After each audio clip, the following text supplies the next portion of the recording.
મિત્રો, જો તમારી સામે ક્રિમિનલ કેસ પેન્ડિંગ હોય તો પાસપોર્ટ મળે કે ના મળે એ જો તમારે જાણવું હોય ને તો આ રીલ ખાસ જોજો, અને જેને આવી જરૂર હોય એને આ રીલ ખાસ શેર કરજો. તો વાત જાણે એમ છે કે ઘણા બધા લોકો એવા હોય છે કે જેની સામે પોલીસ ફરિયાદ થઈ હોય છે અને પછી કોર્ટમાં કેસ ચાલતો હોય છે. તો એમનું પાસપોર્ટ રિન્યૂ કરવા માટે જ્યારે અરજી કરવામાં આવે ત્યારે પોલીસ દ્વારા એમની સામે ક્રિમિનલ કેસ પેન્ડિંગ હોય એવું ઓપિનિયન આપવામાં આવે છે, એટલે પાસપોર્ટ આપવામાં આવતો નથી. તો પછી શું કરવાનું? તો એનો આ ઉપાય એવો છે કે તમે જ્યાં જે કેસ કોર્ટમાં કેસ ચાલતો હોય ત્યાં અરજી કરી શકો, અથવા તો પછી હાઈકોર્ટનો પણ એક રેમેડી છે.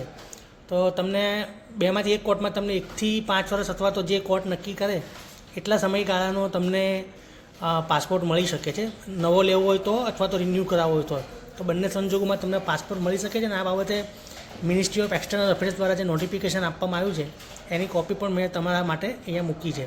તો જેને પણ આવા પાસપોર્ટની જરૂર હોય એને વધુને વધુ આ રીલ્સ શેર કરજો અને મને ફોલો કરજો.